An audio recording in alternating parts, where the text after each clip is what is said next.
Sir, very quickly, can you give us, like, your arguments and how you hope to win these legal maneuvers? Our argument number one is violation of due process. Okay. Why there's violation of due process? We were not given an opportunity to explain. They said that the House of Congress, particularly the Committee on Franchise, we were given an opportunity to explain. That's not correct. Why?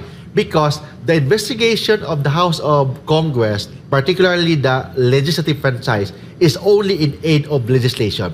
So therefore, NTC should have their own independent investigation before they will issue a decision. They cannot use the investigation of the House of Representatives, particularly the Committee on Franchise. And second, if you witness, we have no opportunity to explain because congressmen are willing to listen to our explanation that they want to listen. Okay. If they do not want to listen, there is a reason on our part that we will spend our Christmas and New Year there in the prison of the House of Representatives. So there is a risk that we will be cited in contempt if they do not like our answer. So that is different investigation in aid of legislation in the House of Representatives, particularly that committee, different from the NTC. And in NTC and NTC, we were not given an opportunity to explain. There have been a number of political developments since then, since that House committee. And when you look back and you see all of these things happening with the exchange of words between the president and the former president, the things happening in the House, do you reach a point and say, this is what it's all about? This is politics. Did that occur to you, or do you see that as something separate? Yes, so there are two elephants fighting and we are just the rat.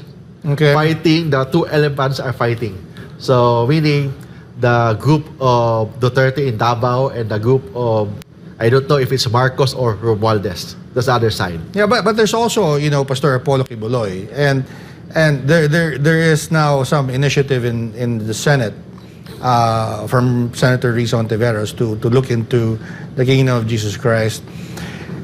You know Pastor Apollo Quiboloy. I know him personally. Yeah, so there seems to be a difference from people like you and I who know him. Yeah. Right, and those who only hear of him through the news when they hear of these allegations. Yeah. What do people don't know about Pastor Quiboloy? Pastor Quiboloy is a very kind person. Oh. So he is really like a fatherly figure. How did you guys meet? Maybe you can start there. And how did you meet? Someone invited me to be a guest here. Okay. Then after that, as a guest of a radio station, a radio program here of SMNI, Sunshine Radio, then they offered me to be a host. Have you heard about him before you were invited here? Yes, since I was a child. So what was the first impression when you met him? I mean, so honored because the first time I met him, only two of us. Now you're not a member of the. Yes, I'm not a member of Kingdom of Jesus Christ, but I'm very happy and very honored that Pastor Apollo Quiboloy invited me in his house, and we were talking, eating. Only two of us. Well, what surprised you? I mean, when you met him, because he's a very popular person, a good pastor. I'm just an ordinary person from the province, but I was given an opportunity to talk directly to the good pastor. Okay. And I know him; he's a very nice person, and that's not only the first time that I met him. I met him several times. Okay. And not just meeting and saying hi, hello. We were talking for how many minutes, even hours. We were talking. So, based on my personal opinion and based on my knowledge and information about Pastor, he's a good person. So, all those mentioning there in the House of Senate about the investigation of Senator Rizzo Ontiveros, they're all fake. I cannot explain why they're doing it. Okay. Now, did you guys ever talk about politics? Is there something political about, the pastor that yes, maybe... Do you think that maybe that political view is a threat to anyone, or what do you think? Maybe because the good pastor is very influential. Okay. And he's not just a pastor, he is not just to the members of the Kingdom of Jesus Christ, but even like me and other persons, especially in Mindanao. Pastor Quiboloy is very influential. If he talks something about politics, that will shaken the political environment of the Philippines. Have you had a chance to talk to him since? I mean, was he the one who hired you as legal counsel for SMNI, or was somebody else? And yes, the team of Kingdom of Jesus Christ, Okay. no, the SMNI, Yeah. they asked me to be but one of the lawyers. Have you had a chance to talk to Pastor Quiboloy, and what's his mood? Is he depressed? Is he He's happy. afraid, or He's still very... or he just dismisses this as something political that will eventually pass? What's his, yes, that's what's it. There's something political and very optimistic, and everything is about God's will. So this will be settled, hopefully in the near future, and we will get justice, especially to SMNI and also to him, especially that there are a lot of criticism against him in the House of Senate. So, but that is only Senator Hontiveros, and I know that we are many friends there in the House of Senate. Well, the pastor, being who he is, he has his faith and the grace, right? But you and I, we're we live in a different world. Yes, but you live in the legal world. What is your? I consider Pastor as a good friend. Yes, of course. Yes.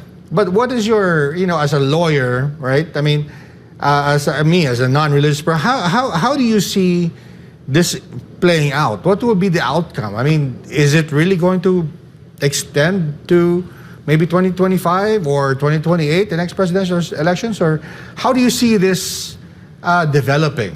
It will reach even up to 2028 because Okay. the issue of SMNI is actually about 2028 presidential election. Okay. The issue about Pastor Quiboloy and the situation right now about the investigation in the House of Senate and the House of Congress is not in aid of legislation. It's in aid for 2028 presidential election. And things proceeded rapidly, if not beyond procedure, as Yeah, yes. we're talking. Do you think SMNI can last that long? We Or are very- what is we are very what is the legal opinion here now? First, there is still no final decision yet. In fact, there is no suspension about final suspension or final termination.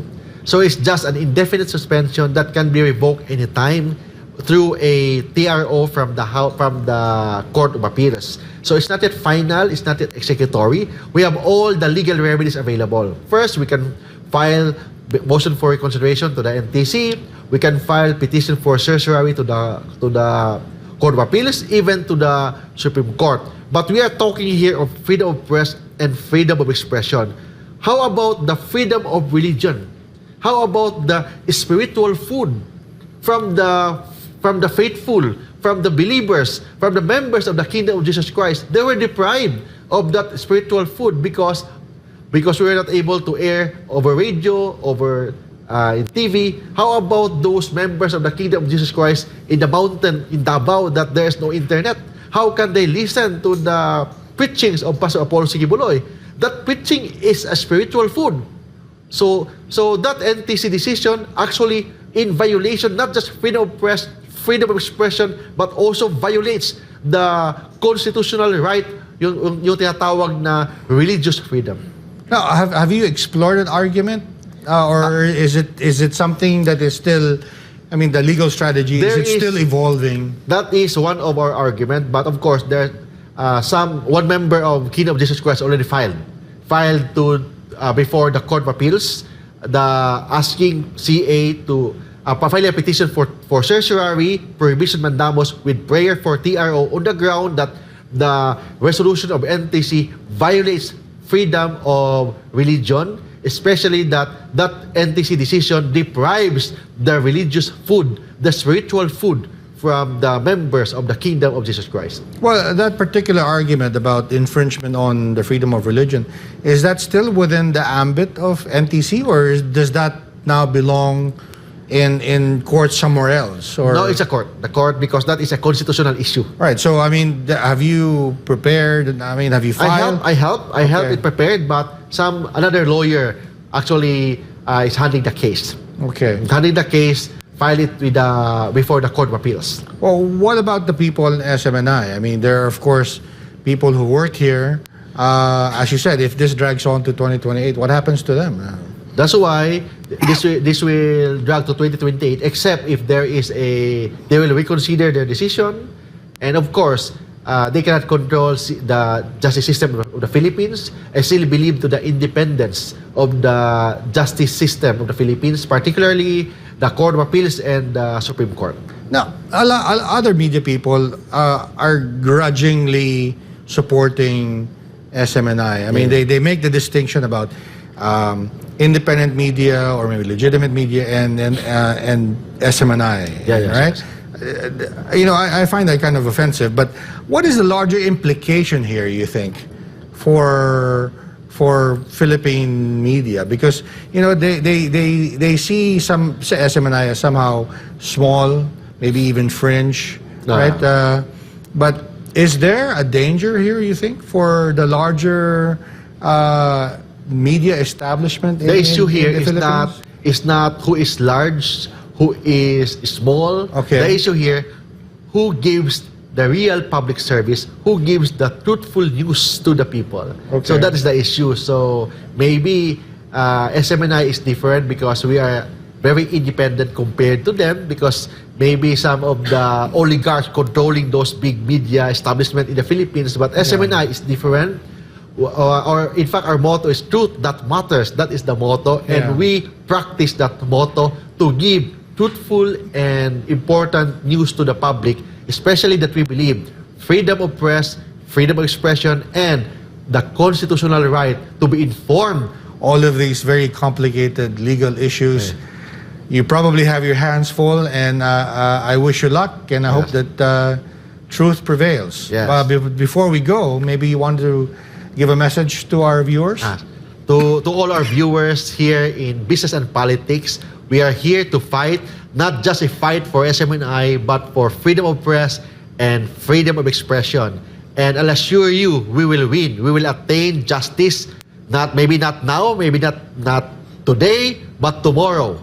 We will get justice for SMNI and for the freedom of press and freedom of expression.